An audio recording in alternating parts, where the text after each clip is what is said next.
جو ہیئرنگ جس طرح چلی ہے اور خاص کر ججز کے جو کل کے کمنٹس اس میں آئے تھے، لائٹ اور نوٹ میں بات ہوئی تھی کہ ہاتھی نکل گیا اور اب دم رہ گئی ہے. اس کا مطلب ہے مین کیس تو کلیئر ہے. خان صاحب پہ اور شاہ صاحب پہ کوئی ایسا ایشو نہیں ہے کہ جس کی بنیاد پہ ان پہ آپ اس طرح کے سنگین غداری کے اور اس طرح کی کیسز بنائیں، بلکہ ایسی لیڈرشپ کو تو اپریشیٹ کرنا چاہیے. بڑا آسان ہوتا ہے، ماضی میں اس طرح کی چیزوں کو دبایا گیا. بڑا آسان ہوتا ہے سر جھکا کے خاموشی سے اپنا ٹائم پاس کرنا. اصولوں پہ زندگی گزارنے کے لیے آپ کو سٹینڈ لینا پڑتا ہے. عمران خان صاحب وزیر اعظم پاکستان تھے اس وقت، ان کے حلف کے مطابق، آئین کے مطابق ان کا حق تھا کہ وہ قوم کو اعتماد میں لیتے، انہوں نے قوم کو اعتماد میں لیا. کوئی بھی بڑا لیڈر جو ہے اپنے قوم کو اعتماد میں لیتا ہے. قوم کو انہوں نے بتایا کہ کیا ہوا. اور آپ مجھے بتائیں، میں تمام پاکستانی سے پوچھنا چاہتا ہوں، سارے آپ ہمارے بھائی ادھر کھڑے ہیں، ہمارا تعلق کسی جماعت سے ہو سکتا ہے، کسی علاقے سے ہو سکتا ہے، آپ پشتون ہو سکتے ہیں، پنجابی ہو سکتے ہیں، پیپل پارٹی کے ہوں گے، نون کے ہوں گے، تحریک انصاف کے ہوں گے، لیکن ہم میں ایک قدر مشترک ہے، ہم سب پاکستانی ہیں. تو جو بھی پاکستان کا وزیر اعظم ہو، عمران خان صاحب ہو یا عمران خان کے علاوہ کوئی اور شخص ہو، الف ہو، بے ہو، جیم ہو، زید ہو، بکر ہو، امر ہو، جو بھی وزیر اعظم ہو، ایز اے پاکستانی میری قومی غیرت اور حمیت تو یہ گوارہ نہیں کرتی میرے بھائیوں، میرے بہنوں، میرے دوستوں، کہ باہر کے ملک کا کوئی بھی طاقت، امریکہ ہو کوئی اور، وہ ہمارے وزیر اعظم کو تھریٹ کرے. اور چاہے جائے کہ عمران خان جیسا وزیر اعظم جس نے زندگی میں کبھی کسی کے سامنے سر نہیں جھکایا، صرف اللہ کے سامنے جھکتا ہے، لا الہ الا اللہ پہ کھڑا تھا، اس لیے کھڑا ہو گیا امریکہ کے سامنے. تو ایسے وزیر اعظم کو تو زندان نہیں ڈالنا چاہیے، اس کو تو سر کا تاج بنا کے رکھنا چاہیے. تو انشاءاللہ یہ کیس ختم ہوگا. جس طرح توشے خانے والے ایک فضول قسم کے کیس میں اللہ کے کرم سے ریلیف ملا ہے، سزا معطل ہوئی ہے، اصل میں تو کیس ہی خارج ہونا چاہیے تھا، لیکن بہرحال وہ بھی اللہ کرے گا انشاءاللہ. تو کچھ چیزیں بہتری کی طرف جا رہی ہیں. جس طرح کل سپریم کورٹ نے سو موٹو نوٹس دیا، اور اس نوٹس کے بعد اب یہ بھی انڈیا محترم چیف جسٹس پاکستان نے دیا کہ وہ شاید فل بینچ اس پہ بنائیں. یہ اس بات کو میں اپریشیٹ کرتا ہوں کہ اگر وہ فل بینچ بناتے ہیں تو سب کو اس پہ بڑا اعتماد ہوگا.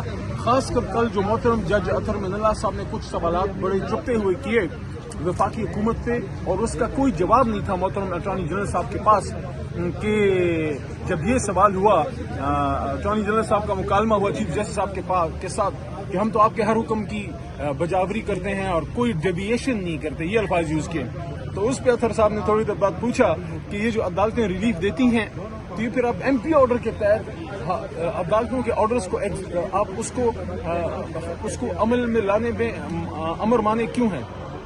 آپ ان احکامات ہیں جو عدالتوں کے جو ریلیف ملتی ہے، جیسے میرے جیسے بندے کو عدالت سے کوئی میرے خیال میں 6 یا 7 بار میری بیل ہوئی اور 7 دفعہ مجھے گرفتار کیا گیا، تو عدالت ہی مجھے بیل دے رہی تھی، عدالت ہی بیل دے رہی تھی. تو اس بیل کے اوپر پھر آپ ایم پی آرڈر جب جاری کرتے ہیں تو کیا آپ عدالت کے حکم کا احترام کرتے ہیں؟ اور اس پہ پھر یہ سوال بہت ہی زیادہ میں سمجھتا ہوں کہ ضمیر جگانے والا تھا کہ آنکھیں بند نہ کریں. وفاقی حکومت کو کل کہا گیا سپریم کورٹ میں کہ آنکھیں بند نہ کریں، آپ جو ہے منافقت سے کام نہ لیں. آج بھی انسانی حقوق کی خلاف ورزیاں ہو رہی ہیں. یہ بہت بڑا کوشچن مارک ہے سپریم کورٹ کی طرف سے ریز ہوا ہے. تو انشاءاللہ ہم پر امید ہیں کہ یہ جو 8 ججز کا لیٹر تھا پاکستان کی تاریخ میں بہت ایک اہم واقعہ ہے. ماضی میں ایسا بڑا کانسٹیٹیوشنل کرائسس کریٹ نہیں ہوا کہ 6 جج صاحبان نے جو لیٹر لکھا ہے، 6 جج صاحبان نے. میں سمجھتا ہوں کہ یہ انسٹیٹیوشن کے اندر سے جو ہے اللہ کے کرم سے ایک ریٹیلیشن آئی ہے ظلم کے نظام کے خلاف، اور چند کالی بھیڑیں ہیں. سارا ادارہ خراب نہیں ہوتا، چند لوگ ادارے کا نام بدنام کرتے ہیں. انسان سے ہی ادارہ بنتا ہے. ادارے کی نہ خود کی زبان ہے، نہ ادارے کے کوئی ہاتھ پیر ہوتے ہیں، نہ کوئی ادارہ چلتا پھرتا ہے. ہم لوگ ہی ادارے بناتے اور بگاڑتے ہیں. چند کالی بھیڑیں آ کے وہ ادارے کو بدنام کرتے ہیں.